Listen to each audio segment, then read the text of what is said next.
Sorry about that. That's all right. Let's bring this meeting to order. We'll begin with a moment of silence, followed by the Pledge of Allegiance. Before we do that, and so I don't forget, I would like to add one presentation on our agenda. It's not on the agenda. It's not written there, but there will be a presentation right before new business. Okay? And now, a moment of silence, please.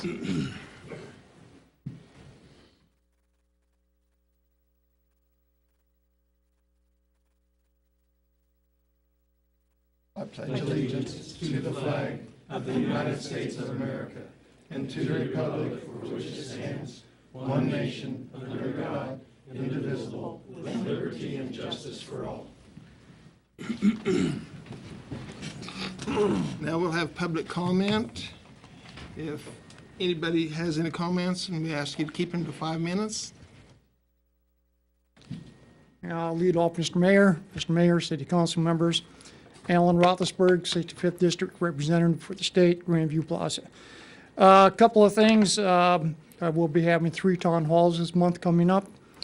On the dates I have here is the 13th of September in Milford, 20th of September in Grandview Plaza, and the 27th of September at the 12th Street Center.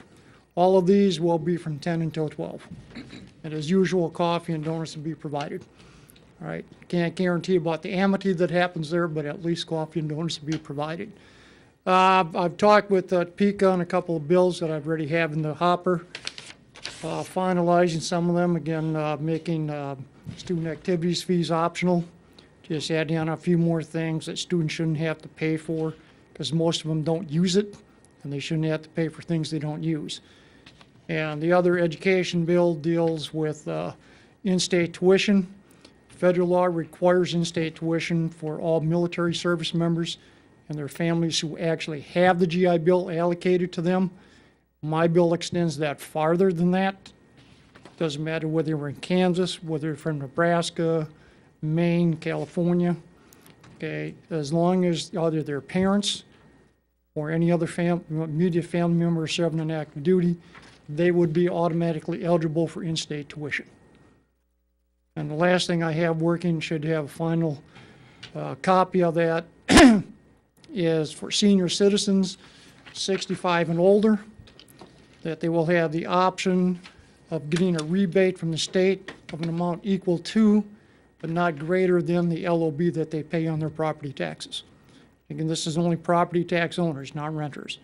So that gives them little chances with the cost of medical care, utilities, and other things. This is just a way to help them have a little extra money without doing too bad. So the districts will still get the LOB, but the state will do the rebate. Okay? So that's what's being worked on. So I figure in case I don't get reelected by write-in, I'm going to have these ready. I've already talked to several other of my fellow legislators that they will take care of it in case I don't get up there as a write-in. So we're going to still keep doing business. Very good. Thank you, sir. Thank you. Thanks. Are there any other public comments? Seeing no takers, we will close the public comments. And the next order of business will be the consent agenda.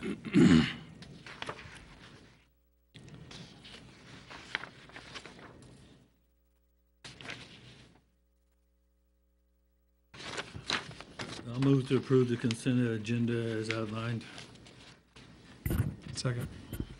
We have a motion and a second to approve the consent agenda as presented. Is any further discussion? Cheryl, thanks for answering those questions so quickly. Sure. I was very surprised that you were able to get hold of that data that quick at such a late date. I appreciate it. That cleared up a lot of questions that I had. The only thing I had to look up myself, because the other 2, 3, and 4, I knew the answers, but the other one on the trustees, I knew it was either had to be for child support or for something had to do with the courts, but I didn't know exactly what, so I did have to look that up. But other than that, the other 2, Thank you very much. you bet. All in favor, say aye. Aye. Opposed, same sign. The ayes have it, 5-0. And now we will have presentation of the Prairie Heritage Book Award. Can't get mine to open. I can't get it to open. Keeps running as an error. We have a presentation being made this evening for a gentleman that took several years of his life and dedicated quite a bit of time to writing a book. Just about a month or two ago, I got elected as the president of the Prairie Heritage Incorporated, and what we do is we maintain the history of the Prairie Heritage. In that, this gentleman took 4 or 5 years of his life and he wrote a book. Under the Prairie Heritage, we have a book writing contest, and this gentleman placed first. The award is quite extensive. It's not a $5, $10. It's a lot of work, a lot of research. It's factual. It's got to be refined. And there were 2 others that placed, but they didn't place as well. All 3 of their books were really great, but Mr. Parks' book was excellent. And he's going to talk about a book signing he has coming up. I'm going to read a resolution, and then I'll be presenting the resolution and a certificate and a cash award to Mr. Parks. The resolution, Junction City, Kansas, September 2nd, 2014. Whereas the state of Kansas is named for the Kansa Indians, otherwise known as the Kaw Nation. And whereas Robert D. Parks has just published a book on the Kaw Nation's last day in Kansas, published by Oklahoma University Press and entitled The Darkest Period, the Kansa Indians and Their Last Homeland, 1846 to 1873. And whereas there will be a book signing with the author at Waters True Value in Junction City on Saturday, September 6th from 9:30 to 11:30. And whereas this book has just won the Prairie Heritage Book Award for 2014, Prairie Heritage, Inc. is a nonprofit charitable corporation based in Gary County and dedicated to the preservation of the prairie and its stories. And whereas the president of Prairie Heritage is Commissioner myself, Jim Sands, who is charged with presenting the award of $1,000 to the author. Therefore, be it resolved that the Junction City Commission declare the month of September to be the Kaw Heritage Month, and be it further resolved that warmest wishes be extended to the Kaw Nation, and congratulations to Mr. Ronald D. Parks on winning of this award. Sir, thank you very much. Thank you very much. And I want to sign this, but I want to get your wife here. I want to make sure you get a good picture of this. And if that, don't take just one. You never know. All right? Jim never met a camera he didn't like. Is a smile big enough for it? And then I'm going to sign this as the president of the Prairie Heritage.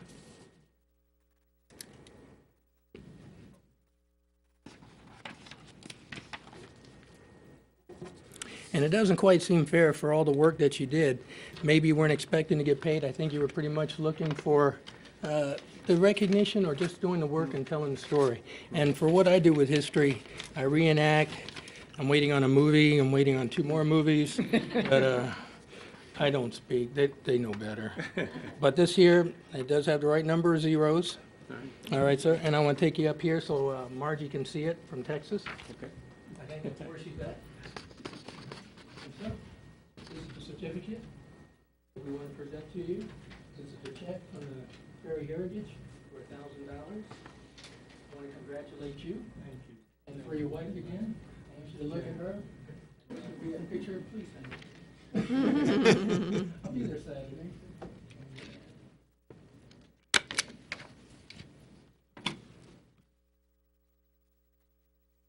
Thank you. Thank you.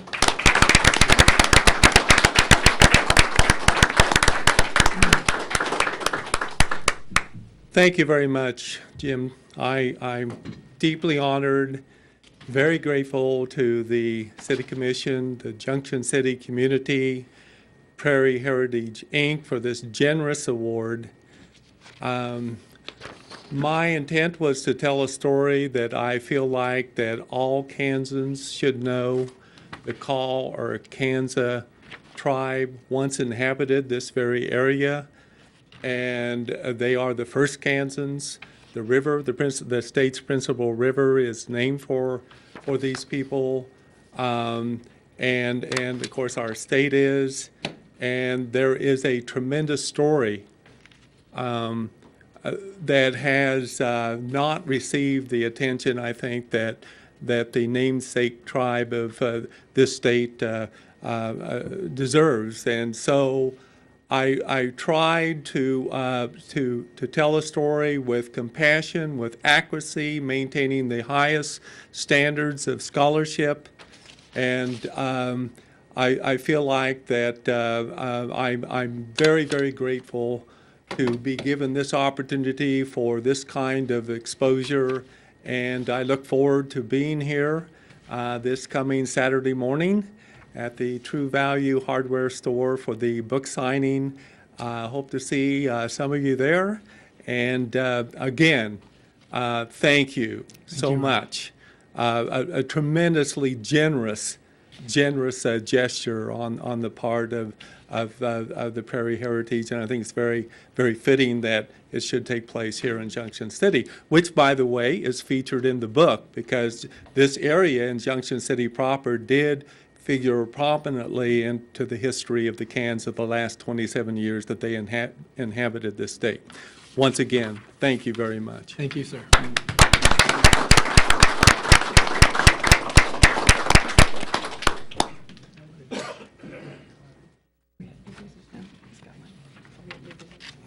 Oh, I'm sorry.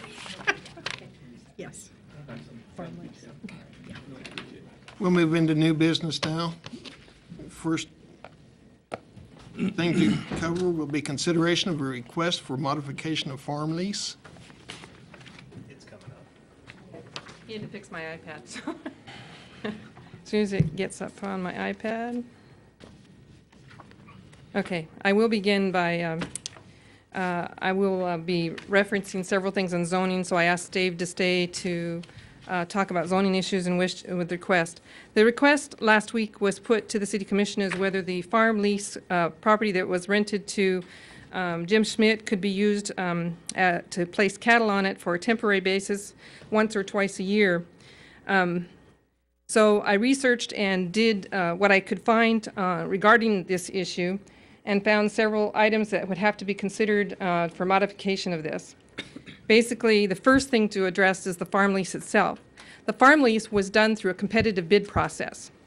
So in order for this request to be made, we would have to terminate this lease, in my opinion, and I talked with Katie just briefly before the meeting, and hers as well, that they would have to terminate this lease and go back out to bid, because this was done through a competitive bid process. So it wouldn't be automatic that they would get the award of the bid on the second go-round in order for that to happen. Okay, then next, you would address then animal code, which does not allow cattle within the city limits except under suburban residential, as it's stated in the animal control code, okay, which it refers to the section in the zoning that does allow cattle. You go to the zoning section of the code, then it's only allowed under suburban residential properties. Under suburban residential properties, and this land is zoned as PDD, Land Development District. When you go to the section of the code that is for suburban residential, then there's two things that you have to understand. The definition of agriculture, and it says that conditional uses for agriculture as accessory use for 2 to 5 acres defined in this section, and the applicant must specify details of proposed crops to be grown or animals to be sheltered, and a 100-foot restriction of lot line may not apply. But then you go into the definition part, and as you saw in what I gave you, that it is a feeding and grazing and sheltering of animals or poultry in either penned or enclosures or in open pasture within 100 feet of any lot lane. Agriculture does not include the feeding of garbage to animals and raising of poultry and fur-bearing animals as a principle of the operation, or a commercial stockyard. So if it were the properly zoned area, then that it potentially could happen. So first you'd have to redo the farm lease, then we'd have to rezone the property, and then you would have to address the issue of whether or not you're going to allow agricultural purposes within city limits other than suburban residential. Or if you were going to, you can't spot zone a single property. All of these legal issues would have to be addressed. My concerns would be addressing the type of fencing, not having spot zoning, addressing the issues of the lease, and general liability. A huge would be general liability, particularly if cattle were to escape their enclosure. Odor issues, noise issues, health and safety issues, emergency contact numbers. I'm suggesting that just as we do with the parks on any special use or permitted use of the parks, we insist on a general liability insurance of $1 million or more and name the city as additional insured. And I think that covers everything that I found in my research. I would stand for questions and, for myself, and zoning issues can be addressed by Dave. Was this the intent all along, to have cattle on this property? No, specifically on city leased land, we were very specific not to allow cattle because it's not allowed within our animal code. I meant by the owner, not, or the. Pardon? No, I meant by the leasee. If he did, he didn't read the bid specifications and the lease before he signed it. Okay. Because it's right in the 3A, very specific, crop only. So basically, I'm hearing you say that when the lease would have to be terminated and re-put up for bid. So this potentially becomes a moot issue if they don't get the, Well, if you put it back out to bid, but if you put it out for bid, then you would make these modifications in that? well, you'd have to make the zoning modifications before you put it back out to bid if you were going to allow it. So you would have to rezone, and you can't spot zone a particular one parcel piece of land for a particular purpose. So if we rezone, we're rezoning for the whole city. Or a particular area of the area city. of the city. Not a special use permit? I'll let you answer that. Right now, we do not have provisions in the regulations to allow special use permits to handle this. The regulations are explicit. The agricultural activity or uses as defined can only occur on land zoned suburban residential that are 5 acres or larger. If you have less than 5 acres, a conditional use can be used to reduce that size down.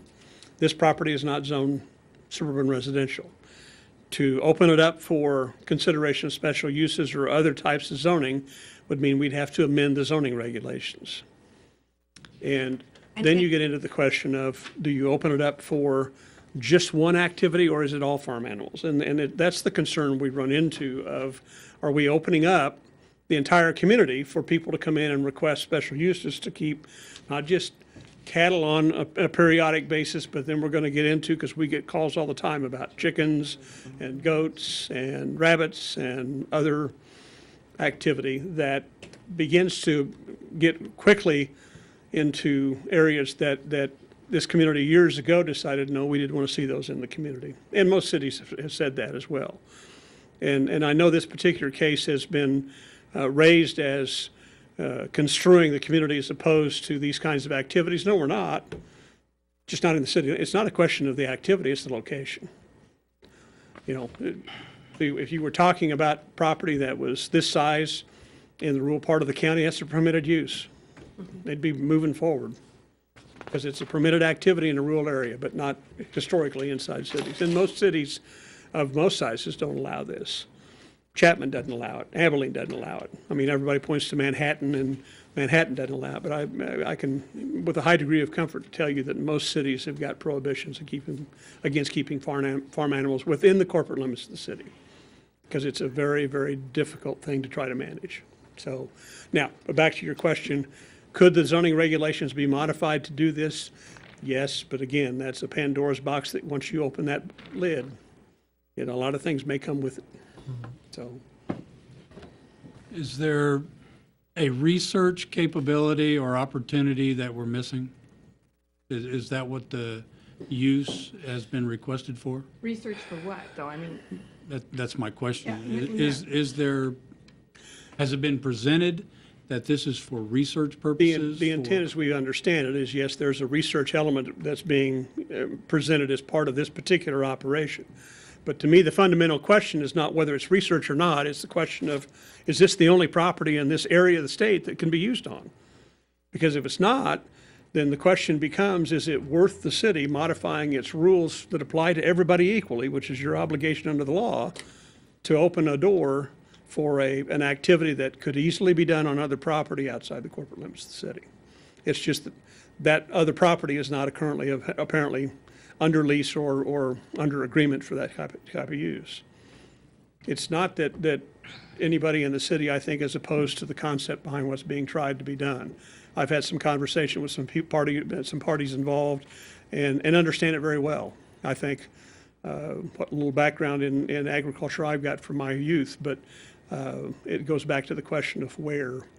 And yes, some of this stuff does happen in the Manhattan area, but it's on K-State land, which is not subject to the Manhattan zoning laws. And that's under the control of K-State. And then the question has, for what kind of research? Are we going to allow diseased animals? Are we going to allow animals for a specific purpose, and how well defined? Or, I mean, and then are you going to have the staffing available then to make sure they're doing what they're supposed to do for the length of time they said they would do it? I mean, it's not just an easy answer, particularly when it comes to staffing and involved. How entailed are we to be doing to, once you define what a regulation is, we're tasked with enforcing it. So if you're saying for, brought up at the EDC board meeting today, so 16 days twice a year. Okay, so do I got to make sure then a staff member's out there and counting the days they're there, and we're going to enforce that, or we're not going to enforce it? And then the slippery slope. Are we going to do it then for someone else who says, no, I just need it for 30 days? Well, you let him do it. Why aren't you going to let me do it? Zoning is supposed to be applicable across the board as fair as possible. So it's what you want to do with zoning that's not spot zoning, and it's applicable to most citizens in So a fair this and is equitable manner. zoned, PDD, Planned Development District. The intent of this area, when it was purchased by the city originally, was to do one of two things: expand the airport, and when that didn't happen, then it was put into a Planned Development District for to go into a housing, That's reversed. It was actually zoned for housing. zone for housing. Okay, then the other way. And then the airport expansion precipitated the acquisition of the property to protect the future growth.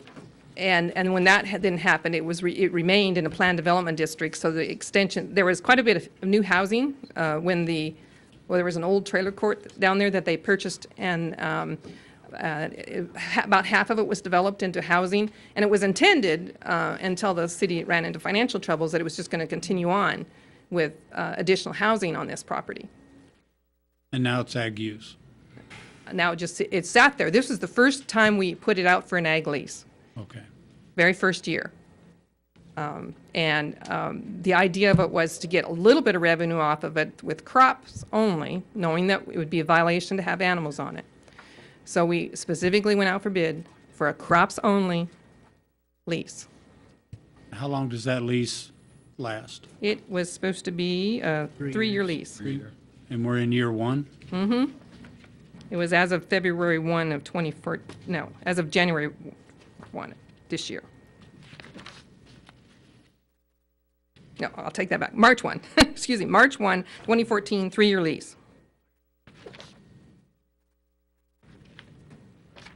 And how this was discovered, we actually had to do a stop work order on them because they had not asked us about putting animals, and all of a sudden we had a city staff, remember, drive by, and all of a sudden a fence was going up. Knowing that this was an ag lease, no reason for a fence, no application permit process was gotten for a fence. Pulled up to and said, what are you doing? They said, well, we plan on putting cattle on this. Well, no, you're not. And so we had to stop and say, no, first of all, you can't put a fence on, you didn't have permission to, and you don't have a permit. And then secondly, this is a crop-only lease. You're in violation of the lease. Has the leasee indicated what they would do if they couldn't No, harbor animals? no, they have not. Cattle? Okay. Hear anything from them?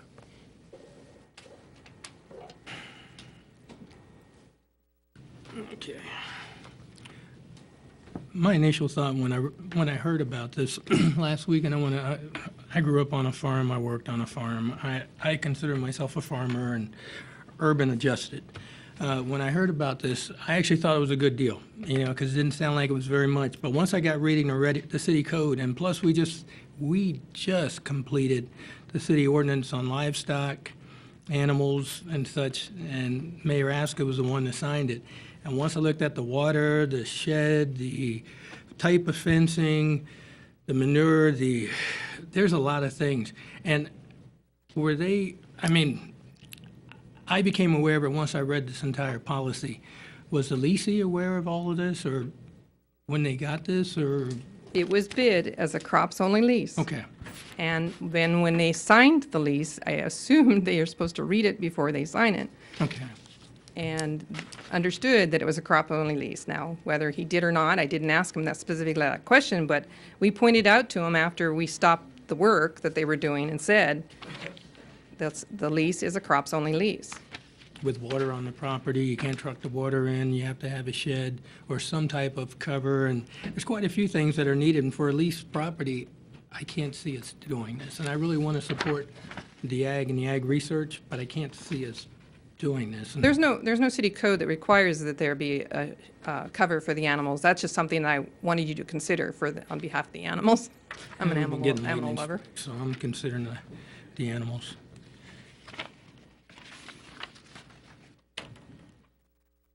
So basically, the city put this out for agricultural use is what we did. period. Crops only. Sometimes we do a hay lease just so it keeps Hay, cut and I mean, maintained. it's currently an alfalfa type. Oh, I'll Rob? point out that because this lease form is one that I think I helped Yeah, I think you develop put a it few for us. years ago. We've carried the same lease over. They've always been crop leases. A pasture lease is a different document. okay. A lease that allows for animals to be on the property. And I've drafted those before, and this would have read quite a bit differently if it Yes. had been intended to Okay. permit the pasturing of animals. We would look at different things, water availability, We'd have different Sheltering. requirements in here, and that assumes it's even fencing. permitted. Fencing. But it's not, and I should also just point out that in any, commercial lease, it's really up to the tenant to confirm that the use they're proposing to make of the property is permitted under the applicable zoning code. But that's really kind of moot here because that use isn't permitted in this lease. So it didn't really make any difference. What would be the procedure for making it rezoned? It seems to be with the documentation that there's a lot involved. Dave, don't you think it'd be a special use permit? Well, you and/or the planning commission would need to make some decisions regarding what you want to do. To me, given everything you've heard tonight, step one would be whether or not you intend to pursue opening this back up for potential use for harboring of animals or pasturing, which would deal with the lease itself. But if that decision was made, we would have then to look at one of about three options. One, pursue rezoning of the property, remove the planned development district, put it back into a suburban residential zone, that would not take any other action under the city ordinance to allow that, but there are restrictions on how it can be pastured out and fenced and those kind of things. That's number one. Number two would be to amend the regulations, either to modify those standards, which has been discussed by the Planning Commission anyway, but just haven't got to that point yet, or to possibly modify the regulations in another process wherein some other action such as a special use permit could be used to consider the allowing of keeping of animals within the city.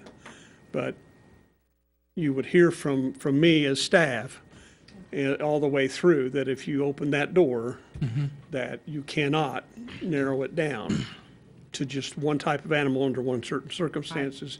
Let Or me one back up and location. say that. You can do anything you want to, but on a challenge, Right, you'd lose. I don't think that the city would be able to defend doing it just for that narrow of an activity. And so the process is that the planning commission has to hold a public hearing to consider a change to the zoning ordinance, and there has to be. And/or a rezoning of the property. And/or, either one.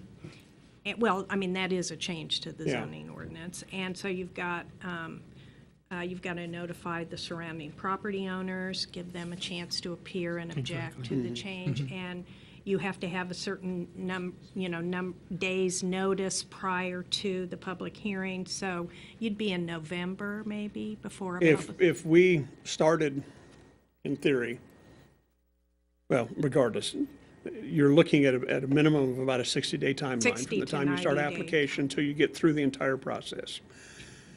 And the then property there's a owners- 30-day timeline after that. If somebody's aggrieved, that could even challenge that in Well, court. and if the property owners, the adjacent property owners have an opportunity to file a protest petition if they Yes. don't like it, which requires approval of 4 out of 5 of the governing body members, and then you've got a 30-day appeal process after that. So I'd say 90 to 120 days before you'd even be sure the rezoning was done. And that assumes nobody challenges it. And then you would have to go back out. And then you'd have to go back out for For bid, the bid. assuming nobody challenges it. So that's just state statute requirements that you can't, there's no way around. As I explained that in EDC meeting, it is not law that you control the zoning code. It's laws that are set by state statute, and they can be changed by you, or the zoning that you've adopted can be changed, but following the procedure is set by state statute. And that public hearing process is required so that the public can have input on. And it's the extremely proposed. difficult to do in zoning cases, but the challenge to everybody, and it's not just here, it's every community I've worked in and it's every place I've ever been, has always been to keep in mind that zoning decisions are based on land use and land use only. You're not supposed to take into account personalities, parties, individuals involved, and your zoning property and uses on the property are respective of who's doing that. I'm fully aware, the 41 years I've done this, I've seen it so many times, and it's got nothing to do with size of community. Some of the worst violators of that were in the city of Wichita, so the size of communities is not an issue. But it's very common for people to take into account who's in front of them and who that is that's proposing that stuff, which is really not a factor that's defensible, but it is a factor that happens, and we're recognizing that. What we're trying to say to you all is we'll take whatever path you choose to pursue, but to understand that the process we go through in evaluating what we put in our zoning regulations is broad, applicable across the board, irrespective of who's doing it and for what purpose, and it's got to be something that's fair and equitable to everybody. That's our objective. In its current format, there's no way that we can move this forward. Like I say, in its current format, we would have, and wouldn't this also be a spot? Well, yes and no. It depends on the circumstances. If this property was rezoned back to suburban residential, which it once was, and then was leased accordingly, then it wouldn't necessarily be in and of itself a spot zone because it's beyond the 5-acre threshold built into the regulations.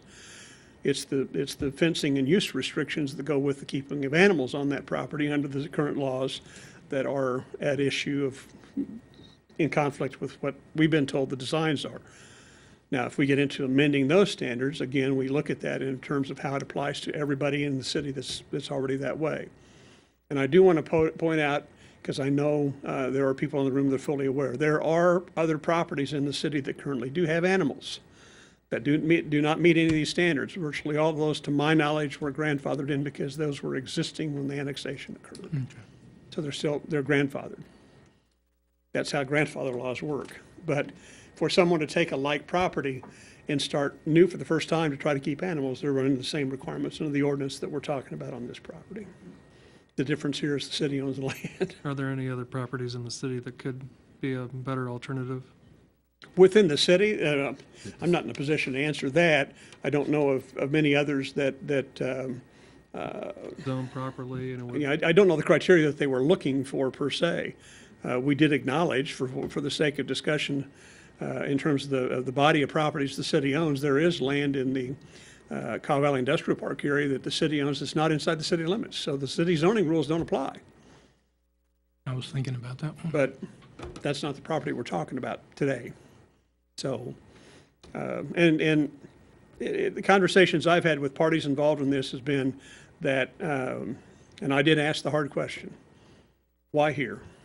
And in broad, my terminology, it was because we have a lease on it and it works for what we're doing and it's neutral from all the parties. Nobody else owns any of the other land.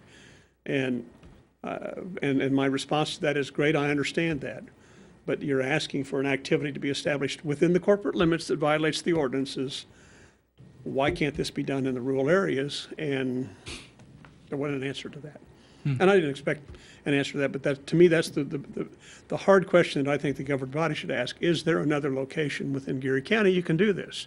We're supportive of what you're doing, just not here. Well, and I'd echo that. I think we're all supportive of business and seeing good projects come along, but unfortunately, I think this truly does open a door we don't want to go through. We don't want to have to face a lot of other people petitioning us in the future for similar uses or even really stretching the limits. And these are the kind of things that we have to wrestle with, unfortunately, on a bi-monthly basis.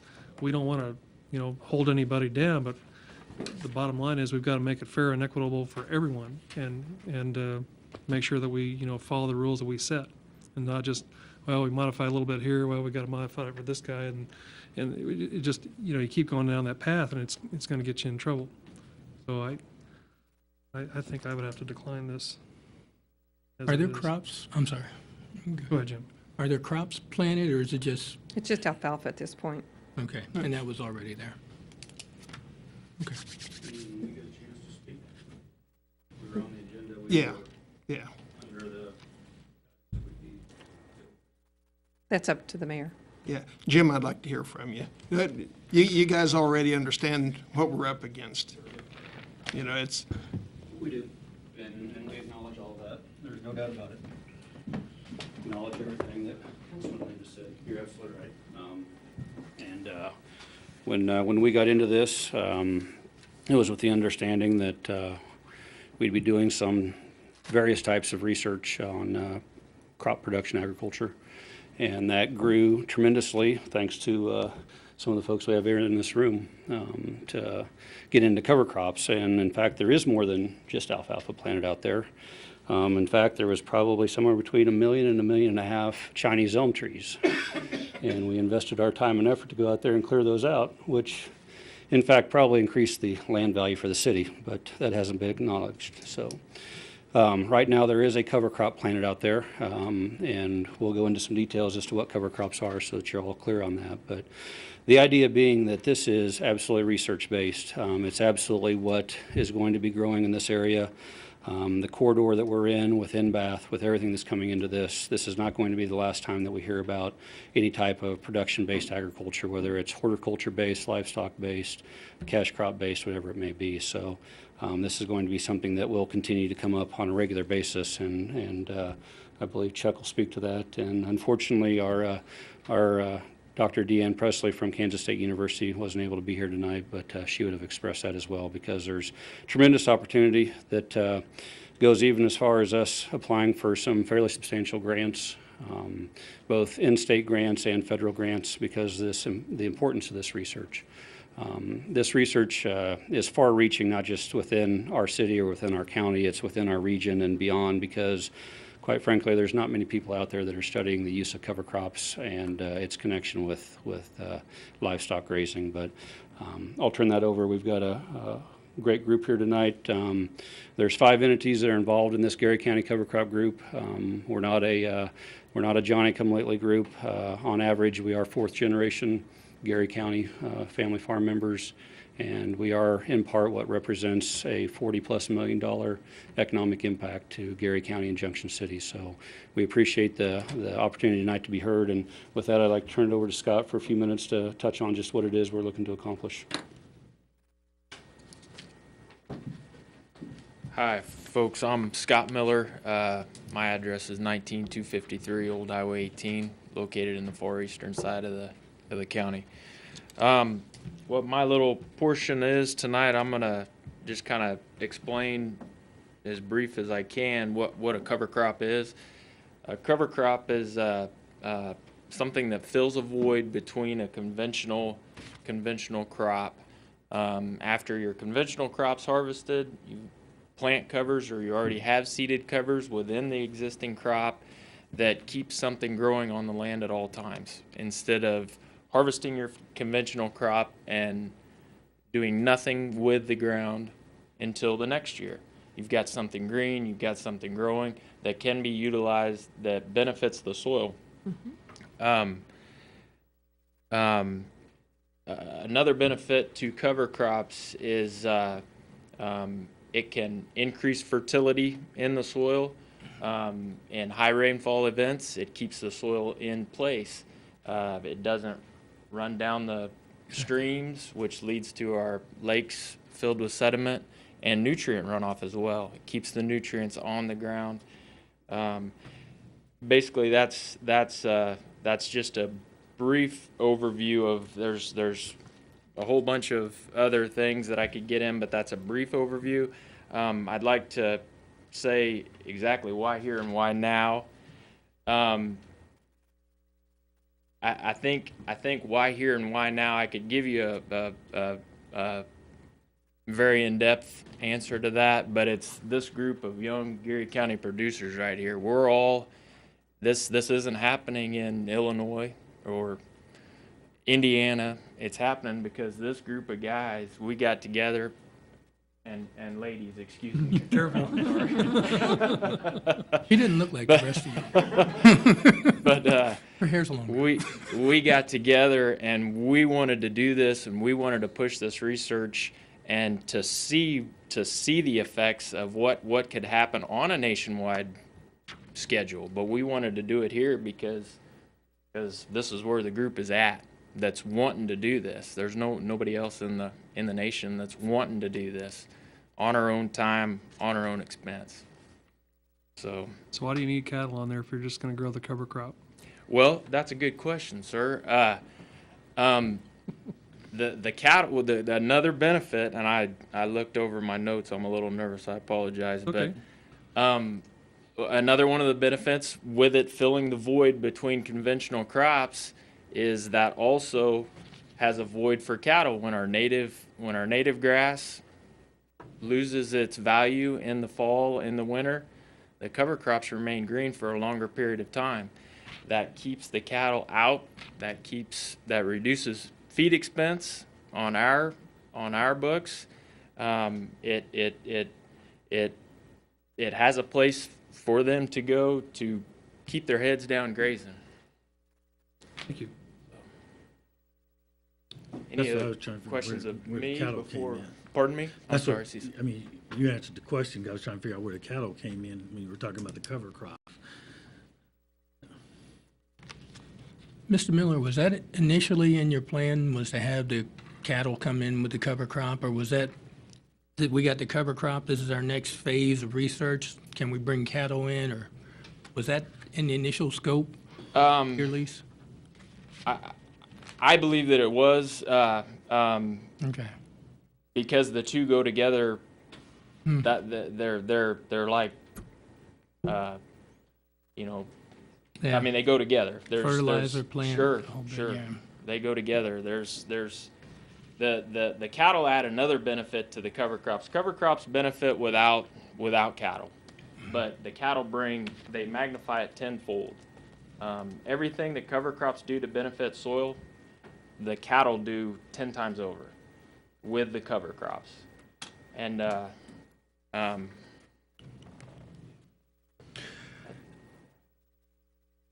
Let me put it this way. We've been on there about a year, a little bit more, about 18, just short of 18 months. So we're almost halfway through the lease. If there was another No, just in March of this year. March of this year, 6 months. So we really don't have that much invested. If there was other property that's more adequate for what you want to do, wouldn't that, I mean, it's still, it's wouldn't a have to go through this. it's a high visible area. The research that we'll provide will be looked at all over. You know, field days and so on and so forth, bringing a lot of people to the community, and that's a highly visible area that people can see the results in the plots. And we're looking at about 14 acres there, I believe it is. 12. 12. yeah, and the cattle, we'll get to this if some of my other colleagues would like to come up. Thank you, Mr. Miller. Philip Goodyear. I'll just fill in a little bit of what Scott started to talk about on the cattle. Our intent would be to flash graze these paddocks in small parcels, approximately 1 acre. And by intensely grazing this with 7 to 8 cows per 1 acre, we'll be able to measure the compaction, the impact these cattle have on the land. For a brief period of time, they'll be moved pretty regularly, once a week approximately. And we'll be able to measure the residue removed by the cattle and the biomass returned by the cattle through manure, and also the overall impact on the ground. compaction, is this a good synergy? Is it a bad synergy? Is this workable on a large scale for crop producers and livestock producers alike? So that's really our intent, to create a synergy between farmers and ranchers. Right now there's not division there, but we don't always work together as well as we could. This has potential to create additional revenue for all parties involved. And this is green, this is renewable. We're harvesting forages without the use of machinery, we're using livestock. So the potential here is vast, it's great, and we'd like to move forward with it. But why here? Well, Jim will talk about that a little bit too, but we've talked about having field days. We have Deanne Presley involved with our operation. She's at K-State. This is her area. If we can enlighten people about the potential here, and through awareness and visibility is important in that, I think we can, pursue it even faster. The question is, why this 12 acres? Well, it's only 9 acres, but anyway, Why this 9 we have a acres? lease on it now. We're all together. We've started working on it. We've got a lot of hours invested in this. Between the group, we've got 10 grand invested in our time getting this place cleaned up and ready to go. It was a wasteland when we took it over, so we've got time invested in it. In 4 months, you have 10,000 invested? We're expensive. But I'm sorry, I just have to be the devil's advocate here Sure. for a second. So you leased it for cropland. You're paying, what, $1,000? $1,000 is all the lease $1,000, was. is it a year? A year. Okay, $1,000 a year, you leased it for cropland. There's nothing in this lease that provides for permission to, graze animals or have animals. It specifically says for crops only. Or put up a fence. So, It was really through the brainstorming so of the you, group. and you're able to do your crop thing. Sure. So Sure. you're coming to the city and asking for the added bonus of being able to graze animals when that isn't permitted under either the lease or the zoning code. So Sure. there really isn't anything unfair about the city's position here, not even remotely unfair. It's just that you want a benefit that, you didn't bargain for, that isn't permitted by law, Yes, ma'am. because you've invested $10,000, because And maybe you this is a didn't. non-profit group. We're not out trying to make a bunch of money here. No, I know, mean, but we're- my we're point simply is, research is our intent. I'm sorry, I'm going to be the devil's advocate That's for the fine. city here. You are trying to make the city look bad when really you are asking for something that is really quite outrageous, because the governing body doesn't really have the legal authority to ignore its own zoning To code. clarify, we're not So talking what about you're any asking bad for at is. all. That's never our intent. We're simply explaining the process. Information's Okay, well- valuable, I think. I mean, if you know what we're trying to do, you can relate to what we're trying to do. I'm not out to get anybody. Well, no, I'm not saying that. I'm just saying you're asking for something the city doesn't have the legal authority to give you, so. But even addition, Katie, it says, the tenant may not make any alterations, additions, and improvements to the farm except for planting crops and application of permitted fertilizers, herbicides, and improvements without the prior written consent of the commission. Hi, folks. I'm Chuck Oddie, Gary County Extension Office. I started meeting with this group back in February. Jim Schmidt had taken the lease, had bid on it. I believe was the only bidder for the lease, in fact. Yeah. So the city was going to get no money off of this. There was not an intent to deceive the city. There was not an intent to, we're going to say we're going to do this, we're going to go out, do all this. It was an evolution from what was an idea of taking this land which is honestly not big enough for agricultural purposes, not with the equipment we've got today. But let's do something of value to it, which is do some research on cover crops. Today you see 90% of producers using no-till or reduced-till farming. 30 years ago when I started, they were poo-pooing that. Oh, that's just dirty farming. But when they get everybody else away, they'd come up to me and ask, what's going on with that? Cover crops are to that point right now. They're saying, oh, I'm never going to do that. And then they start asking me questions behind. So this was a chance to start doing some research. You said that there was never any visiting with the city staff about livestock or anything, and I beg to differ. I ran into Tyler downstairs one day and just mentioned in passing, hey, is this a possibility? Can we do this? And he said, yeah, I think that should be able to be worked out. So granted, it was out of the context of a written request and all that, but there was discussion going on. So, and I understand how that goes. That's fine. We're going through the process now. Why here? Why now? There's crop insurance and there's farm programs. Those often get in the way of trying to do something new and innovative. And because the way that these things are written, and I should have let Sarah probably go first, but if you're on a farm and you do something that's out of compliance, throws your whole farm out. And crop insurance is risk protection. Farm programs are helping to preserve the soil. So here was a chance to have a separate piece of land that wasn't going to impact anybody else's existing farming operations to do this research on. And the fact that livestock came in became because we were sitting there talking about, it'd be great to do this. I wish Dr. Presley was here because, she works in soil health and she works in cover crops. And one thing led to another, and it was all sorts of things about all the information that we don't need so crop insurance and farm programs can be adjusted. And here was a chance to do some of that research locally in a piece of land that wouldn't negatively impact anybody else's farming operation. Sarah, you want to? Yeah, I'm just going to be real brief. Hi, I'm Sarah Schmidt. I'm kind of the crop insurance specialist for the group, as I'm an agent for Rain and Hail and NAU. Currently, RMA, which is the Risk Management Association, which oversees crop insurance across the nation for all farmers, does not really allow for cover crop, the true intent of cover crops as far as with using the grazing and keeping the land fertile or keeping the land active and getting the fertility built back up and improving it.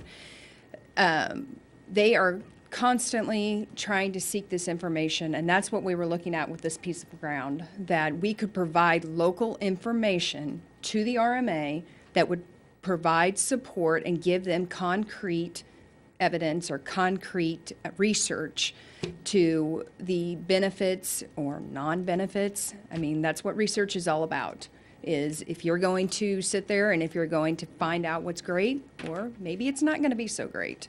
But that's what we were looking at this piece, because it is separate. It's separate from all of our farms. It's a small place. It's convenient to the city. We could get people in, have field days. That would be hopefully a boost to the local economy. And that's where we're coming from. So.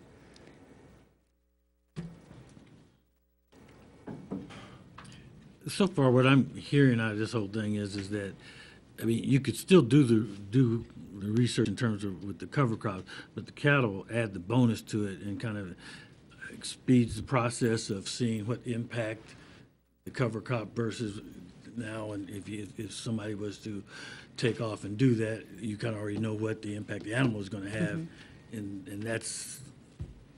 Am I right? I just want to make sure I'm following where we're at with there is some cover crop research going on. However, we are the only ones that are looking to do the grazing portion of it. And like Scott and Philip touched on and Chuck touched on, that just takes it that step further.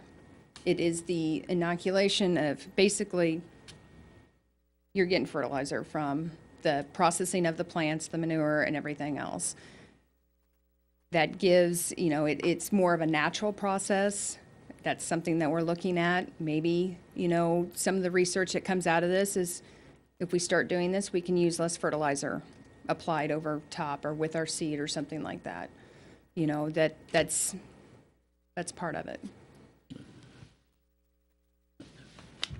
So this process, so this process is more research, and you said the RMA, is it backed like nationwide? Are there people looking at this process, waiting for your research to be concluded and then make decisions nationwide or statewide? Well, at least statewide. You know, the nation is built into different segments as far as the cover crops and crop insurance is concerned. You know, where we are right now, we are considered Zone 3, which means we have to have cover crops terminated at the plant date of your cash crop or prior to that, depending on what you're doing. Now, if you're doing a fall seeded, which would be like your wheat and everything, it's 90 days prior to that.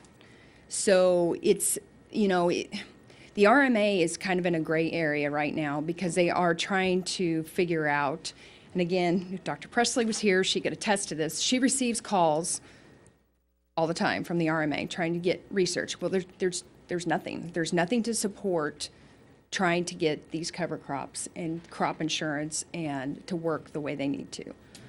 So.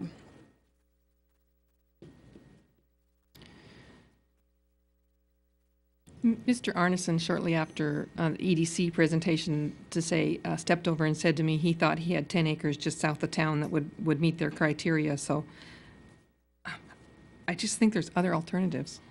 And one of my questions was, is their ground commensurate with the ground that they're working on now? But after a $10,000 investment, I assume that. What's it gonna cost to rezone? And Well, if it is fencing, rezoned, it everything should else, be- all the other requirements we would have to allow cattle here in the first place. I mean, when I first moved here over there in Wheatland Hills, I was only there for 2.5 years, and I had cows in my front yard several times. But, so I don't know that the residential thing means a whole lot. But I think it would be fairly expensive to meet. I mean, what is, Mr. Yearout, what would it cost to even rezone and all that stuff, the legal challenges and everything? Well, the normal process on an application, if the city's the applicant, there's no fee. But if an individual comes in, it's a $100 fee. Then you've got publication costs and mailing costs that are eaten, where we don't charge enough in our application fees, but that's another issue for another day. Ultimately, what we eat in terms of costs is the legal notice in the paper, the notice of surrounding, mailing notice and preparation time for that, staff time for the planning commission, and ultimately the governing body. And then if the zoning is done or an ordinance is passed to either amend the zoning or amend the regulations, there's a cost to publish that. That also is part of the equation. So it varies depending on the application. But, you know, we can eat $300, $400, $500 up depending upon the size of the property and the complexity of what's going on. I know there's some others who want to talk, but the thing that I'm hearing in what we've heard here tonight is a lot of factors that have never been disclosed to any of the folks at staff level with respect to what all is engaged. And some of the criteria is why this may be somewhat of a unique piece of property. But to me, that's evidence that, you know, in the ideal world, it would have been an approach taken to the city of, hey, we think we want to do this. What do we have to do to make that happen? Rather than, oh, we've already started and invested money, and now why won't you let us do it? It's a whole different approach to how this goes about. Mm-hmm. And it's that difficulty that we're struggling with. But I'm just thinking out loud here. My first thought was, if this property's got that kind of value, we'd have to go back out to another bid. It changes the parameters of what that property is perhaps worth. Mm-hmm. And but with respect to the earlier question about special use, there may be there's other ways to skin the cat, but we need to figure out and define what it is we're trying to achieve. That yes, there is some opportunity to do some unique things, particularly with the impacts of restrictions under some of the other federal programs, particularly that support agriculture, that limit opportunities elsewhere.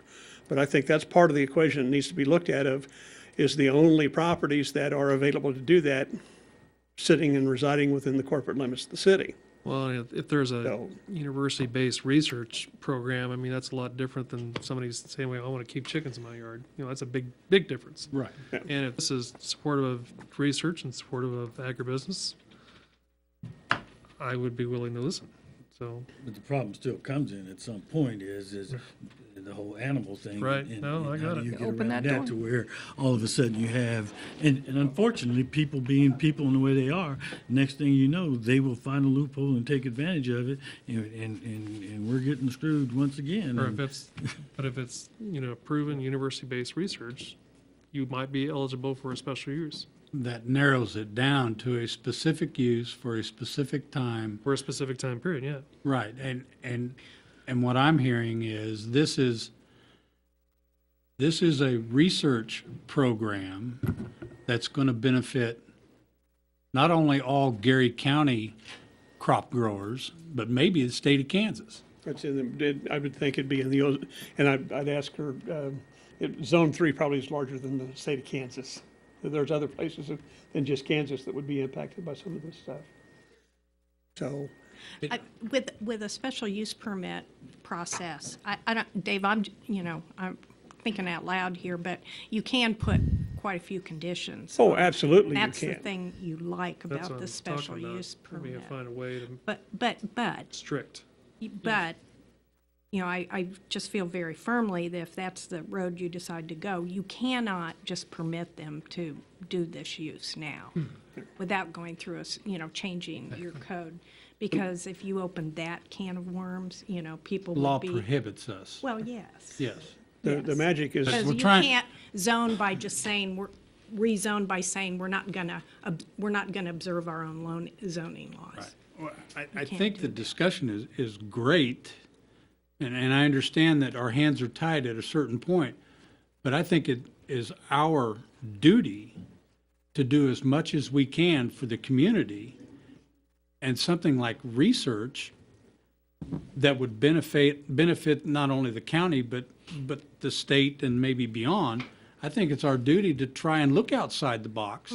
Well, and that, I'm just saying that you can't grant that use now, but if you wanted to Right. initiate Right, okay. asking staff to pursue some sort of zoning solution that would I permit. understand our hands And are tied. then, we've still got the issue of we went out for, competitive bid, but, We'd still need to go back out for bid. We'd have to cancel this lease and go back out, because we did go through a bid procedure. but we've also But got. Cheryl, since they were the only ones that bid, I mean, I don't know that we couldn't amend this lease to permit a specific use without going out for. But the first thing would be to get resolved the ordinance restrictions that But- prohibit it right now.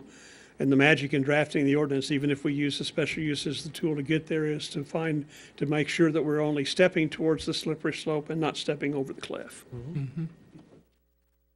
And that's where the magic happens. Okay.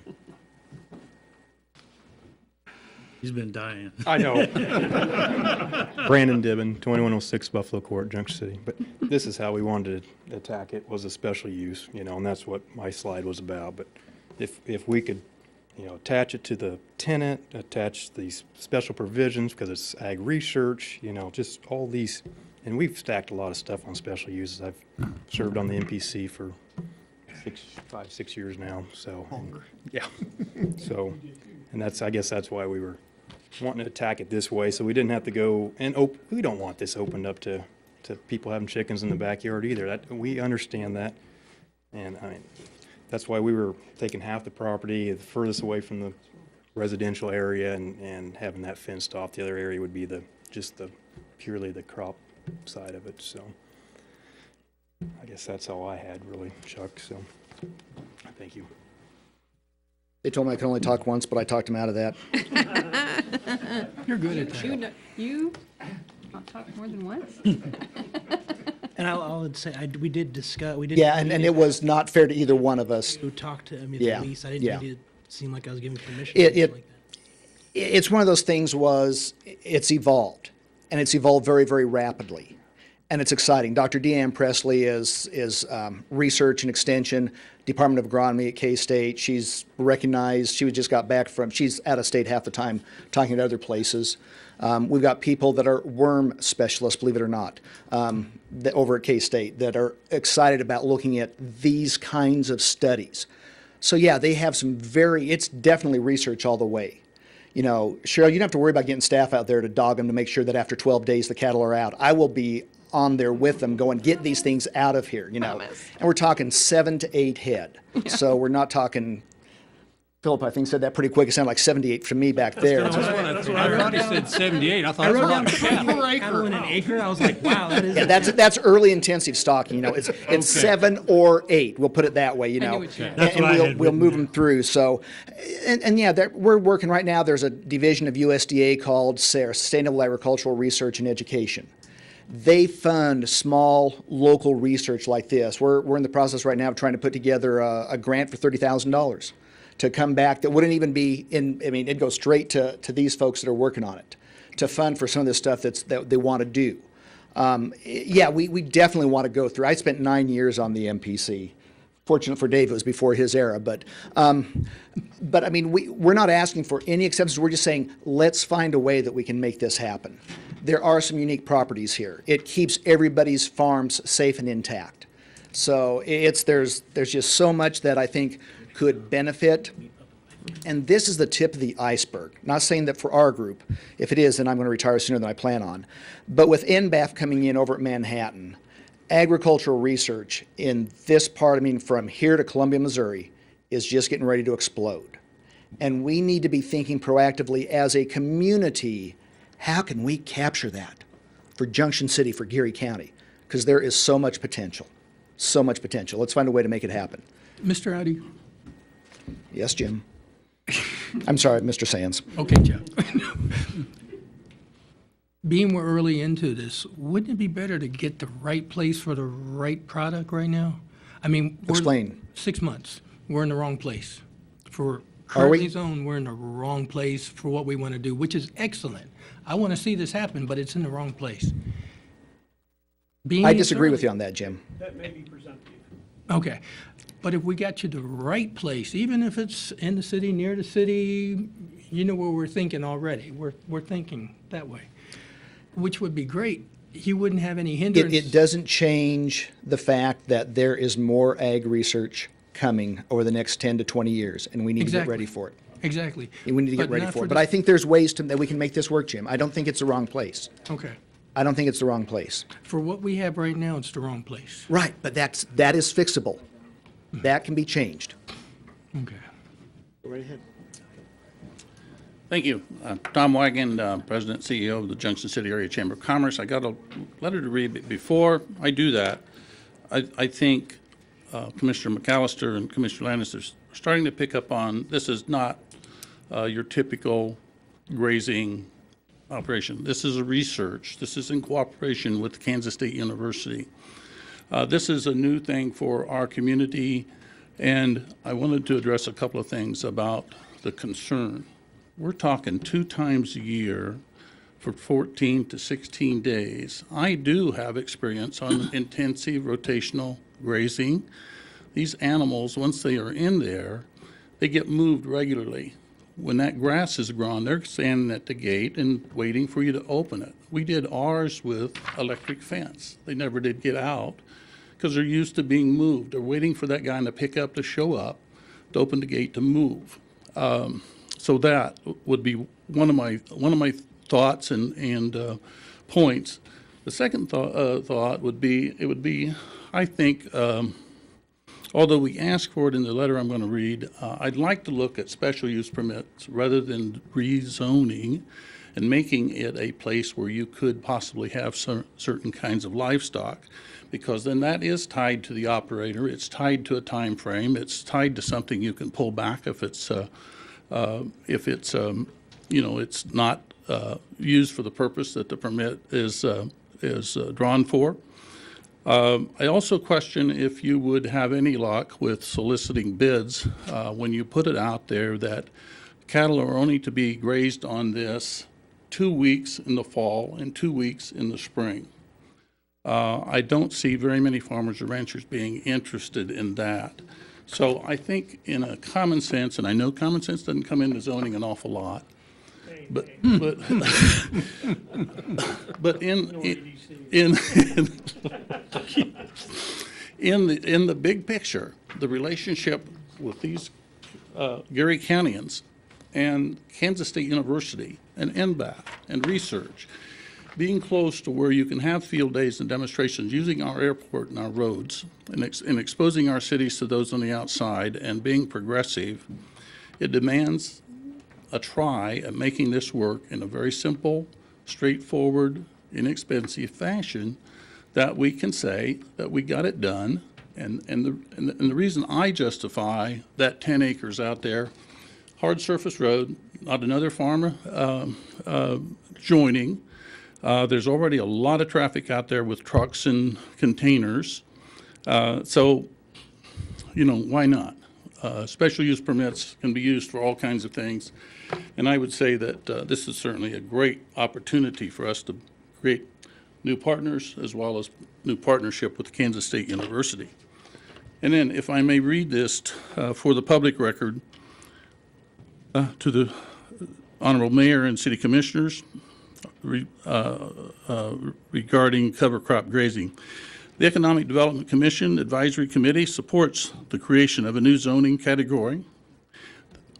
We might want to change that to a new permitting category, specifically tailored to agriculture research, allowing temporary housing of livestock under a special use permit for Gary County Cover Crop Group to graze cattle on the leased site at Elmdale Road in Junction City, Kansas. The stated purpose of the request is to investigate, test, and develop cover crop subscriptions and recommendations specifically for Gary County and the surrounding area that will allow for mutually beneficial results for both cash crop grain production and livestock forage and grazing requirements. The semi-annual flash grazing would consist of placing 7 to 8 veteran cows. These are not heifers or cattle that are not used to staying within the fence. Veteran cows on 1 acre test plots at a rate of 3 to 4 days per plot for a total of 12 to 16 days. The EDC supports this request in that the Gary County Cover Crop Group consists of several longtime area agriculture producers who have provided benefit and support to the community. The testing provides opportunities for highlighting research in the bioagricultural field. Supporting endeavors such as this could be an important tool in attracting targeted ancillary bioscience industries. Recent discussion has been that other areas in the region will not be able to accommodate livestock research in their communities due to zoning restrictions. If we can fairly evaluate each opportunity on a case-by-case basis, this will help us in bringing new business to the area. This type of research will draw attention from larger ag-related producers and further develop our partnership with Kansas State University. For these reasons, it is the recommendation of the Economic Development Commission Advisory Committee that the City Commissioners consider approving this new zoning designation to the Gary County Cover Crop Group, providing they are able to address any concerns and can adhere to the stipulations of the city staff. Signed, Ben Kitchens, Chair of the Economic Development Advisory Committee. Staff wholeheartedly supports the Economic Development Commission. Thank you very much.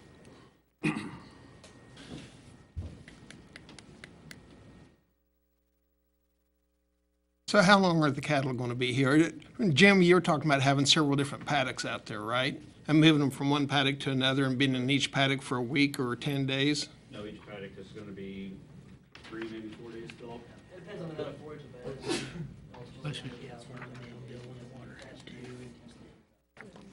But you'd probably be there longer than 2 weeks.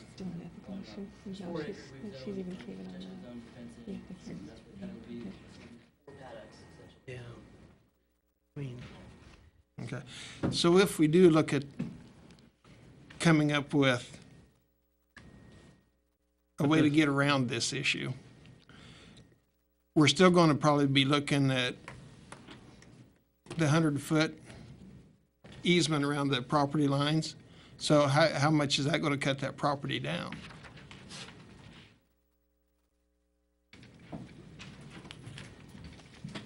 I guess it depends. We've already gotten permission, and Yeah. Mr. Sainer with Midwest, or Waste Management is approving, and the storage units are approving as well. One of the things with research is to have with and without. So very intensely knowing that the properties to the north have a very high, very secure chain link fence.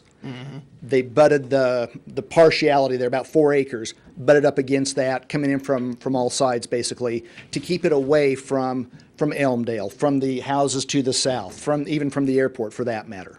So yeah, it's only about 4 acres, and the reason for that again is you plant the same cover crops inside the grazed area and outside the grazed area.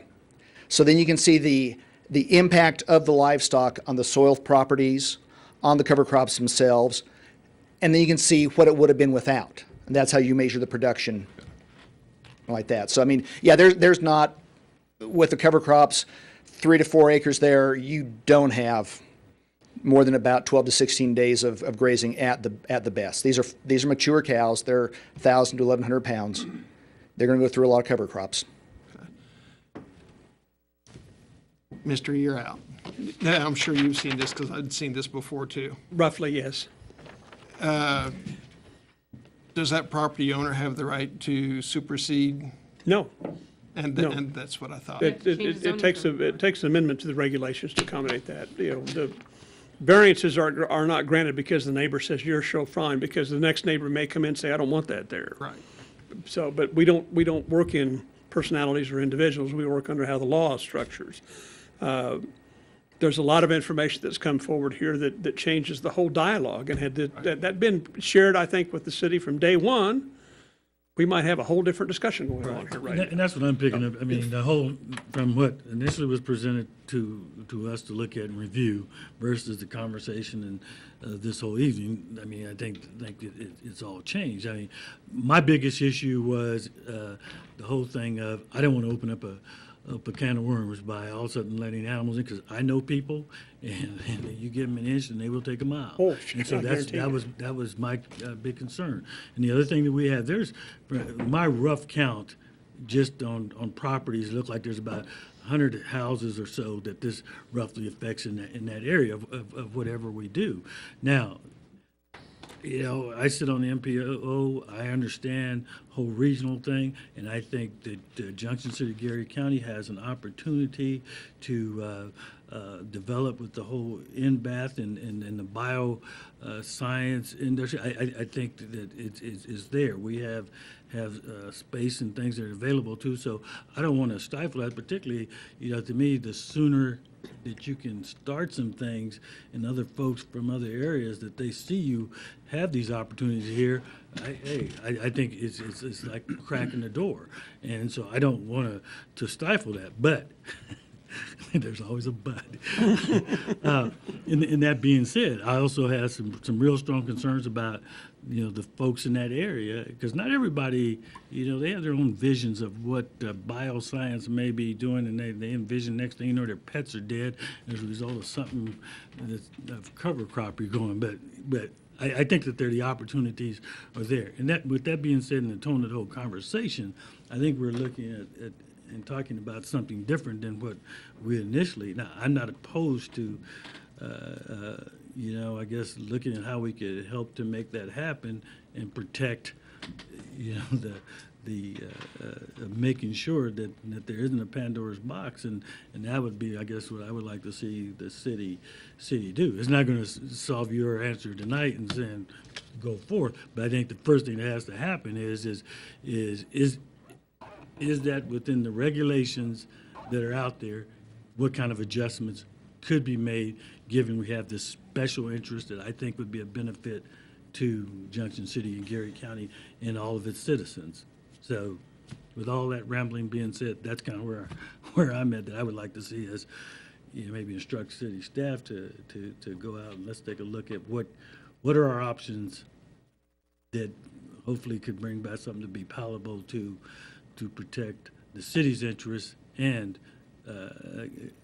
open the door for these folks to move forward with something that could be beneficial to the whole community. So that's where I'm at with it. And Katie, if we do come up with a special use, do you think it's legal to tie it to Research? research Yeah. and research only? Yeah, we just have to be careful how we how we Yeah. word it, but I think you could create a special use for agricultural research or something. There are ways that we can get there, and it may not be, I mean, I'm just thinking out loud, but there may be other tools available that will be better suited for the kinds of things that are being talked about. Because the tough part that I don't want, that I find concerning in what I'm hearing is that the inference is that this is tied to NBAth. And I don't think that's true. The only NBAth connection is the fact that NBAth is bringing a whole wide range of other research opportunities, but the inference is that this facility and this operation's tied to that, and I don't think that's the case at all. That's not my interpretation of what I'm saying. I understand, but I don't want people believing that, oh my God, if we don't do this, nobody from NBATH's ever going to come here, because that's not the issue at all. It's more the idea taken that with the fact that we know NBATH is coming and it's going to change the whole dynamic of research opportunities that are going to be tied to a myriad of activities. Part of the idea is this, and this appears to be the trailblazer. They've cleared the trail, but this is the trailblazer activity to at least open the door to talk about what do we have within our current regulations, how do we want to address that stuff, and what do we do with that. That this dialogue tonight's been beneficial, but more importantly, I think, is the idea that, as you know, even if the decision is to move forward and looking at some alternatives, that's also the job of the Planning Commission to evaluate that. And yes, unfortunately, Brandon knows he can't participate in that because now he's got a conflict, but there's a lot of other good people sitting on that board that understand the full pantheon of issues that are involved here, not only what it says in the larger community of this city and this county's openness to future investment, particularly with respect to K-State and to what NBATH brings, but also on the flip side, understanding all the little unknown fuzzies that are tied to these things, including attractive nuisances, kids wandering over at night. Do we do electric fences? What if they get into those? What kind of liability you have? What does that apply not only to the tenant, but also ultimately to the landowner? In this instance, that's the city. And who's got the deep pockets? With all due respect to the group, with a lot of true respect to them, the city's got deeper pockets, at least in the legal world. So there's a whole bunch of other issues that have to be taken into account when you move inside the corporate limits of the city. That's the magic that changes the whole dynamic of the discussion. If this was across the road on land the city owned, but outside the city, we'd be doing something entirely different. So The process could have been a whole lot easier if you'd known everything tonight up front, though. I think it would have changed the dynamics of where we are at this point in time. Thank you. Because unfortunately, it's become more adversarial I thought my reading was and more of a butting heads. Mm-hmm. And fodder for coffee shop talk to say, well, they're just not paying attention, they don't care type thing, Exactly. than it ever needed to be. And that would have been resolved if we just had a lot more open dialogue from the very beginning. I was looking at I was looking at a farm lease. Tonight, we're actually looking at research lease. Thank you.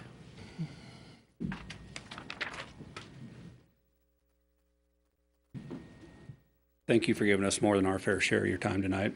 Appreciate it. Appreciate the open dialogue that we had. A lot of good back and forth, no doubt about it. It's an issue that we understand isn't going to be resolved today, in a week, or in a month. We as production ag folks, we live by the seasons, so this may be next spring. But we're certainly appreciative of you all taking the time to understand where we're coming from, what we're wanting to accomplish, and realize that our kids and our grandkids are going to grow up doing this, and they're going to grow up doing it right here. So we have the best interests of everybody in mind, and we do want to work together. It's unfortunate. There was never any intent of an adversarial climate, but we'd like to move on from that and try and work together as close as we possibly can. So thank you for your time tonight. Thank you. Thank you. Thank you. Thank you. That sometimes in these processes, you end up with better communication, so.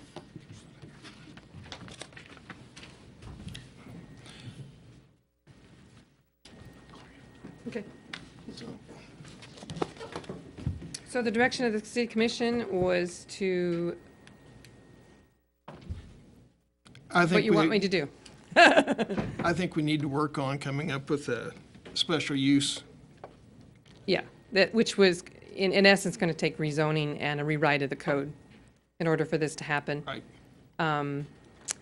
And a different reference in the animal code, so we'll have to change animal code likely as well, and so on and so on.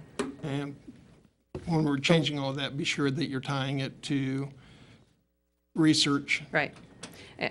And they would have to come up with a different farm lease, because Well, we would have to amend the amend farm it lease, different. permit this, and we would add some provisions in there requiring them to, indemnify for Yeah, the insurance. this use and.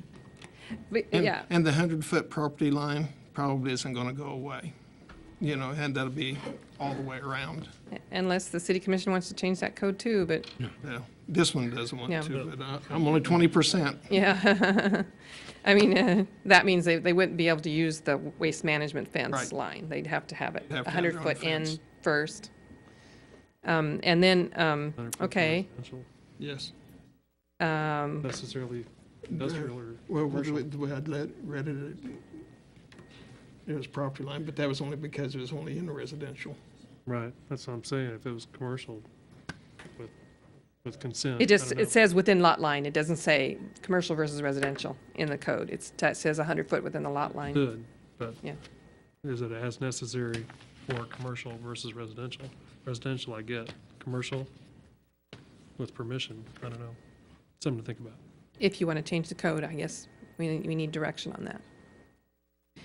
And then which is the indemnify that Katie is talking about, and since I'm the financial advisor, that is something that I'm going to be insistent on, because we've got to protect We agree. the city financially.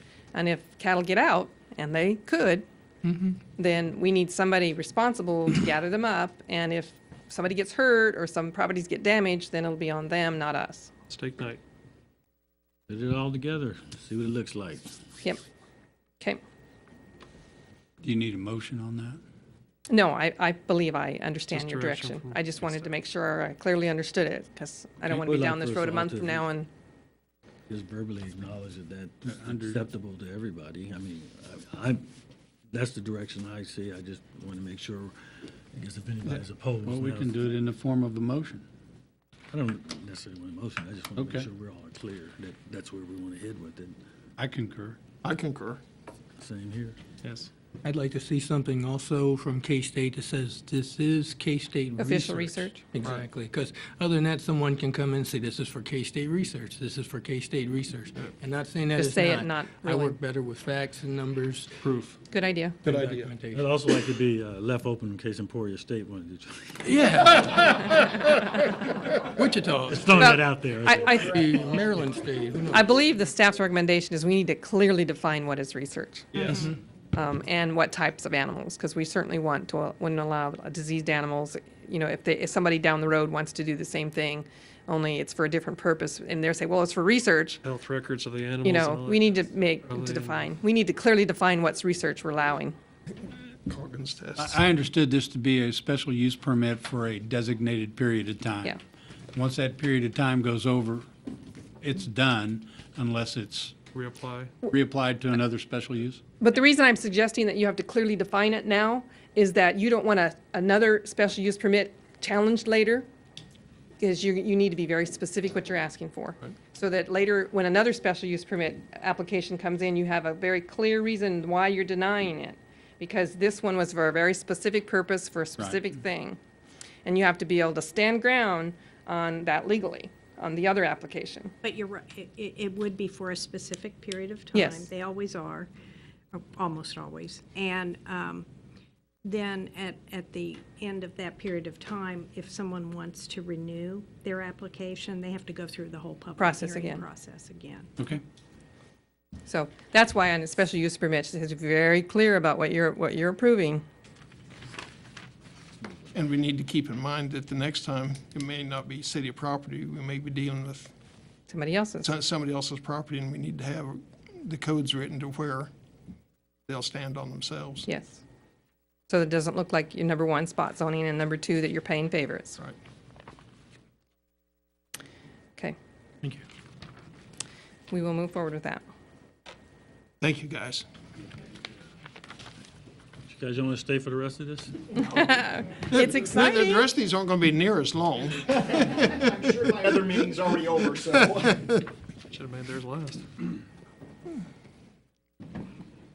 Next item is consideration of approval of bid award for the external ambulance billing audit for Medicare compliance. Each year, as we should, send representatives to the League of Kansas Municipalities Conference. This is your conference to learn about what is new and happening in Cheryl, you're on C. ambulance He's on billing D. is next. I skipped right over that. Okay, explanation on that issue. This could have gone on consent agenda, but I specifically asked it to be on the new business agenda so that I could explain to you. This is something new. Very quickly that we're doing, and I had indicated earlier this year that we were going to do this, but I wanted you to be involved in this loop. As you recall, about a year ago, we ended up having to pay back to the federal government and to some insurance companies monies that we had collected for ambulance billing because the billing company, Omni, was not using the what's called the GY modifier correctly in the ambulance billing process. And we had discovered this when Kelly had gone online to do some educational training on Medicare, Medicaid statements. Medicare, Medicaid doesn't do a lot of good educational training, but every once in a while, the companies that subsidize or work with Medicare, Medicaid will do some training. She went online, did the training, and then realized that she didn't think we were doing it right. Well, as she investigated it, she figured out that we weren't doing it right. So we called Omni Billing into a meeting and said, "What's up? Aren't you supposed to be taking care of this? You're supposed to be up to date with all of the rules and regs for Medicare, Medicaid billing, and why aren't you doing this?" And they basically played, well, sorry, we didn't realize we were doing it wrong. And so we proceeded then to set into motion, gave them a 6-month probationary period to get themselves up to date, pulled together some training for our staff as well as their staff. They did. They complied with all that. We renewed the contract with the understanding that we would audit them on a regular basis. And my recommendation is no less than once every 3 years. And so this year, 6 months later, we're prepared to then audit them to make sure that an outside independent party is looking at Omni Billing, since we pay them hundreds of thousands a year, that they are indeed doing Medicare, Medicaid billing properly. And the reason you might ask why, well, legally, you're responsible. I'm responsible as the finance director to make sure they're doing it right. And since I'm not a Medicare, Medicaid expert, and Kelly isn't either, we would want to hire somebody who is, and that's going to be this Medicare, Medicaid auditor, who's going to go in and peruse the billing process with them and pull out samples and do a sample check to make sure that they believe that Omni Billing is indeed doing the audit, the Medicare, Medicaid billing on our behalf properly, so that we don't face an internal audit and get slapped with fines and processes that we will be very uncomfortable with, on an audit, Medicare, Medicaid billing audit. Does So that's the purpose Medicaid, of it. Medicare require Omni to be audited themselves? Does Omni have to prove that they're? No, we do. We're the ones who are audited. We hire them to do the work for us, but they're not audited. It's us that are audited, and it's us who faces the fine if it's wrong. And they don't face any kind of audit throughout all No, the billing and the that they do? previous contract specifically said that they don't face any penalty or, now we reworded it in the new contract that holds their feet more to the fire than the previous contract. But in this particular case, this is our way to ensure that we know that they're doing the right job for us, since no one on staff is an expert in that. And the new contract does apply penalties to them. Yes. And we gave them a renewal with the understanding that probably on the next time we go out, it'll be out for bid. It won't be just an automatic, we're going to renew you just because. That will probably force them to a competitive bid process.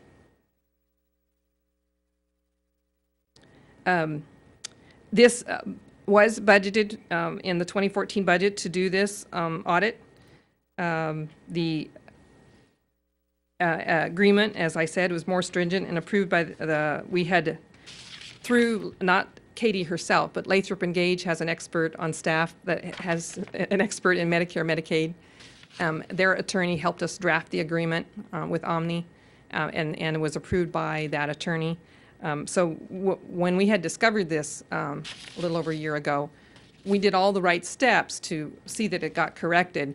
But now we're at the point where now we're actually going to hire the auditor to do the audit to make sure they're doing what we've asked them to do in the process. And just like on the Viola Water company bill, when we first got here, nobody was watching the ship. And so we went through the process of making sure there are checks and balances in the new amended agreement, although as much as we could, because we couldn't really change the whole agreement because of the way it was worded. But we did place into it some additional checks and balances. And those are the right ways to handle your contract. It should be a win-win, not a win-lose. This is the right thing to do, to have an outside party review these transactions. I mean, the city's responsible for this, and if we put all of our faith in the one company, we could really be left holding the bag, and Omni will say, see you later, it's on you, too bad. So I think this is a good idea, and for the amount of money that we're talking versus the amount of money that's transacted, it's pretty small potatoes. Small hospitals would probably do something similar. Your hospital probably has Medicare, Medicaid experts on hand, but small hospitals would likely do something similar where they have a third party do the billing and then they audit it.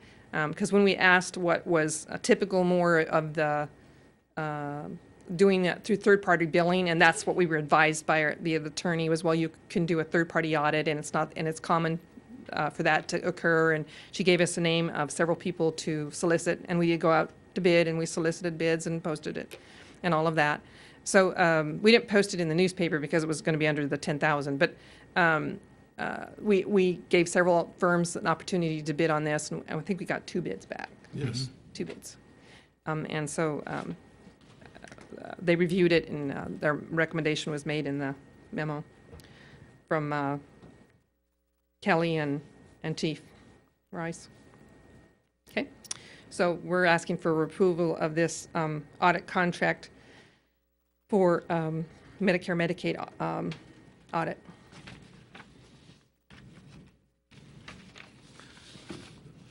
I'll move to approve. Second. We have a motion and a second to approve the bid award to EMS Billing Management in an estimated amount of $3,390. And there is a variable rate in there for hotel rates while they stay in town, Yes. apparently.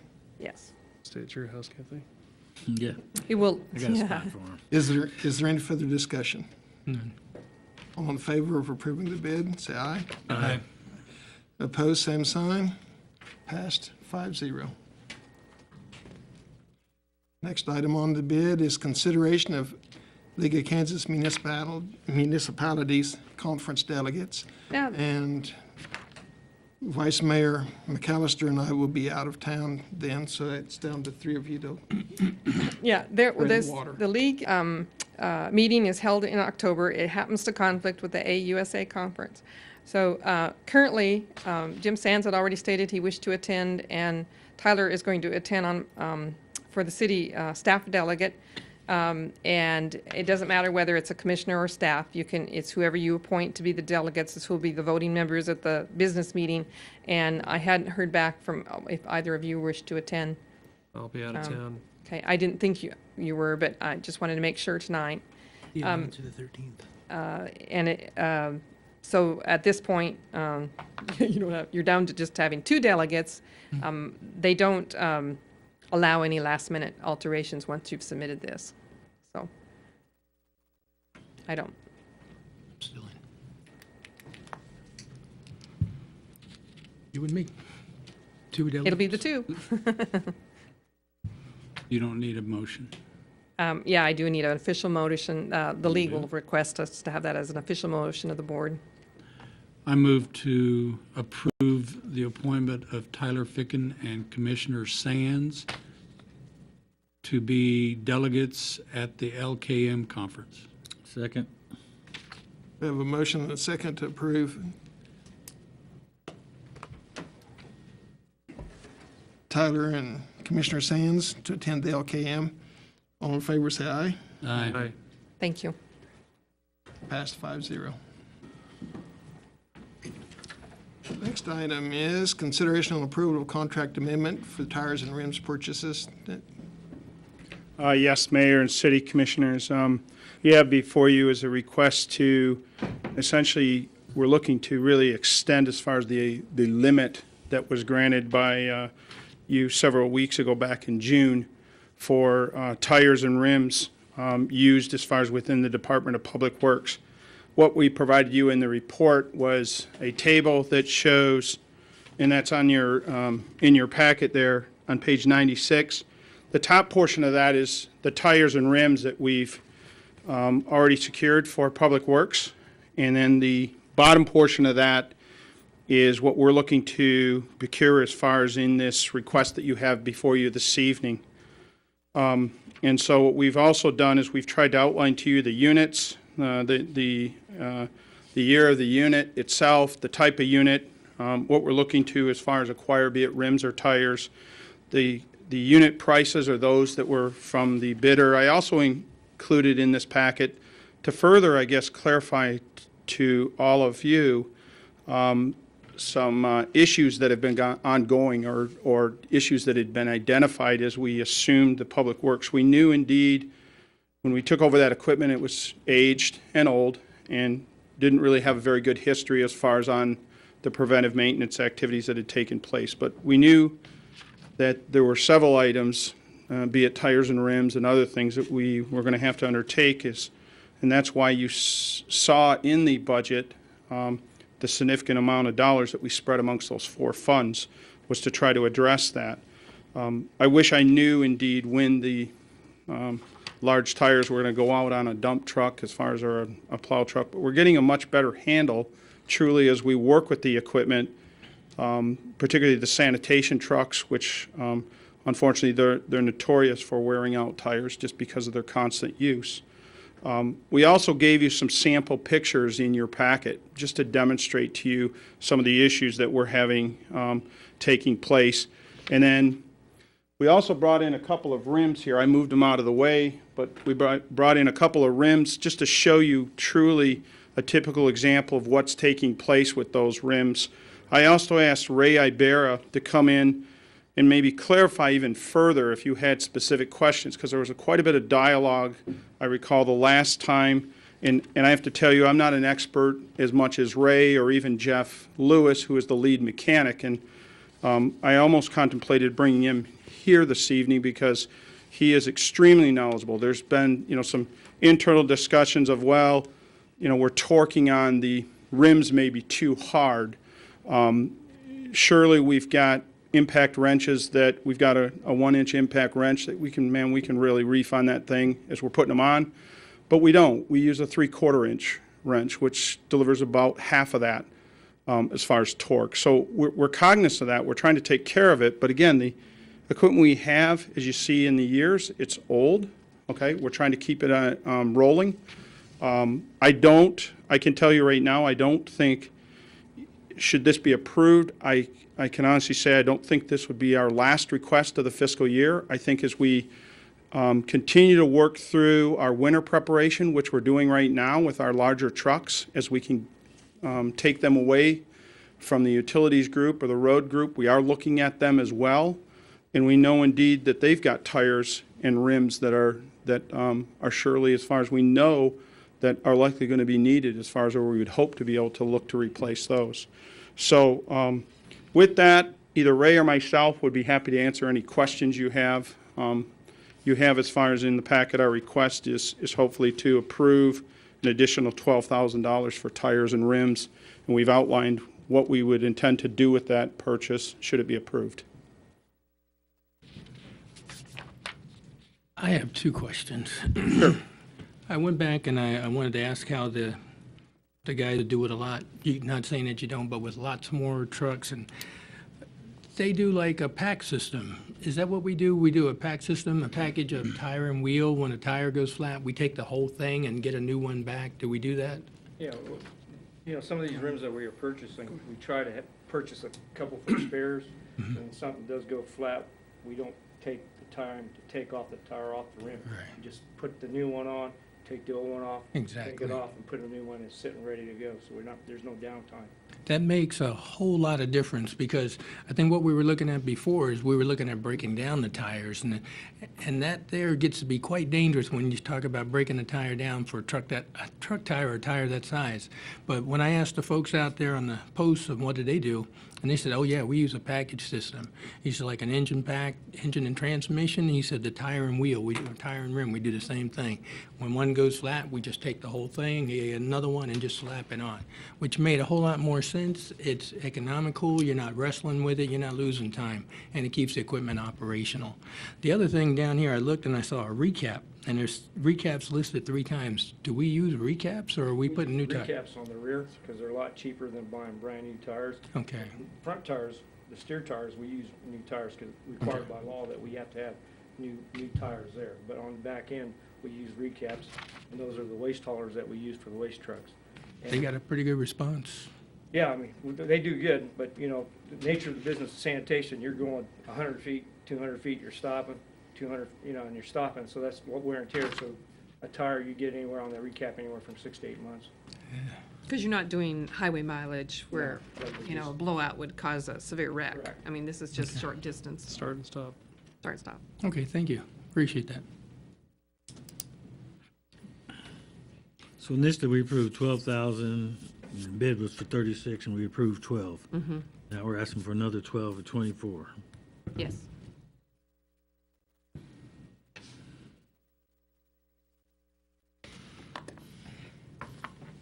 This is in addition to the budget, No, or is it budgeted? It's budgeted. It's budgeted. We're allowing the release of those funds. Oh, okay. I tell you, after looking at those tires, I had no problem releasing that money. Those guys driving that equipment need to be safe. Having the right tires on there makes that safe. You want to see the rim? The picture said they were saw getting walking in. wallowed out. I mean, when you talk about, because we've got. I'd two really different like to see styles. Greg lift that over his head. I did move those before the meeting. They were up there, but I was like, I don't want to have that during the We've got meeting, two but. different styles. This is a bud where it's got a taper on it. And unfortunately, as you put that on, you put that on a stud, and you get this another stud that goes on there. It's got a taper and it tapers down. And you put the next tire on, you got another lug that's got a taper on it. Well, unfortunately, sometimes these are wallowed out, and you try to put that taper on there, you're not gonna get it Slide sucked up through. against that surface, and then it will never tighten, and then you've got 2 wheels that are. Then it'll move Yeah, and right. continue to, Correct. How old is that rim? I think this one might be years old. It's probably 22 years old. Yeah, we've got 24 rims on 4 trucks, oldest one being 24 years old. So it's probably the original rim. One of the other issues I forgot to note too is, and we encountered this when we talked to the vendor too, is they have a hard time agreeing to warranty those tires when indeed we're going to come back to them and say, you know what, we don't want it on a new rim.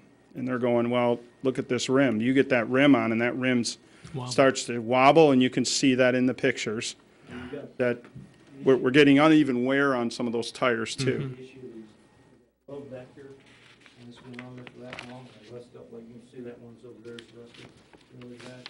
So then you put stress on the inside of the well, and then when we take them and try to have somebody refurbish them, sandblast them, look at us and go, no, we won't warranty that, we're not gonna, the integrity's gone, we're not gonna. so they do refurbish? They do some refurbishing, but you gotta make sure that the rim is right. I mean, they wanna make sure this well's intact on the inside, and then the front half of where you put the stud nut and a lug on there is in good condition. Or they won't even touch it, they said, no, not touching it. Okay. Okay.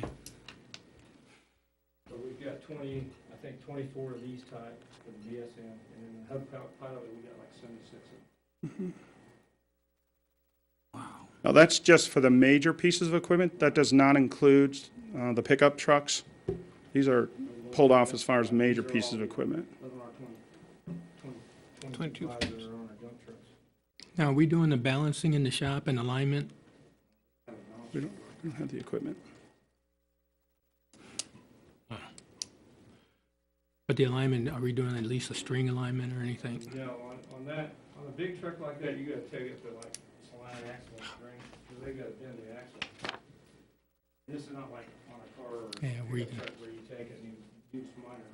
Just when it's on the arm, you gotta take this in the axle, you gotta bend the axle. And some of the one time you gotta do the same thing, you gotta bend the axle. Okay. And that's way out of our scope. Mr. McCaffrey, you still feel that the 36,000 per year is a better number? Well, again, I know it's always a little. that was our shot at that, okay? The intent was to try to compare apples to apples when we put that out for bid. And